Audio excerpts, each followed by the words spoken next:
Tony Schumacher. Yeah, he got his record 10th Indy win last year, but it was an otherwise forgetful year. 8th in the points, and that basically has led Mike Green and his new co-tuner Phil Schuler to say, we're going to change things this year. We're going to get after it. Well, that's plenty of motivation for this whole team. And 8th in points, like you said, really a big disappointment, but they're very motivated. A couple of changes in the way of the team, but they went to testing with the checklist. 14 items that they wanted to test. Some things that were related to the clutch area, fuel system.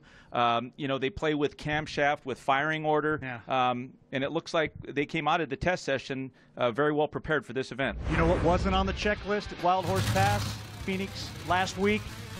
Explosion. We're not counting on this. Everything looks fine. You can figure out when it went wrong. How about right there? Well, right at the finish line. In the quest to go quicker and faster, what comes along with that is a lot more stress on the motor. In this case, it was a broken rod that caused this explosion, but thank goodness for Tony, he was enclosed in that canopy. He did feel some of the heat, but very well protected. Thank goodness Mark Verbillis caught that photo before heading over to the Super Bowl and taking pictures. And thank goodness we have John Kernan to talk to the Sarge.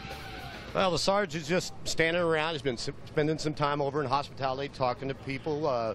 He's ready to start the season. A good run on Friday here. But let's talk about the Fireball. What was that like? It was hot.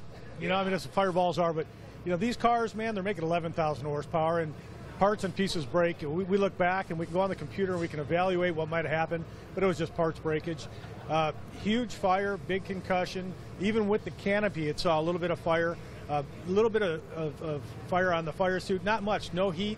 It's one of those things, the protective cars that we have now, had it been 10 years ago, I'd have been burned, possibly killed, because parts and pieces hit the back of that around our heads.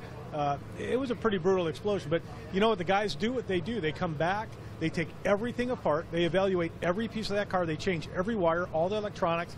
They come back out and we go right down the racetrack. It's what we do. Years and years of experience sitting up in that lounge, years and years of experience working on this car, building the parts and pieces, and for a driver, you get in a car that can trust because of those years of experience and do my job.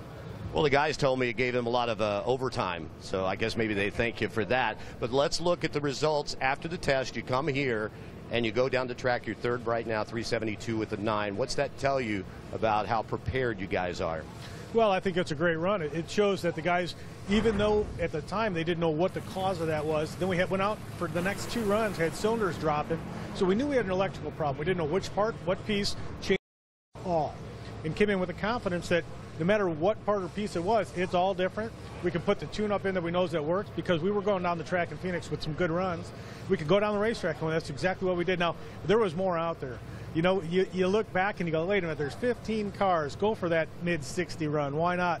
Last night we had it tuned up and we were going to go real fast or smoke the tires, because at that point, what's the difference? The last thing you need to do is run another 70 flat when the conditions are so good. And we're going to see them today again. This rain, it's going to go away. The crowd's still coming out.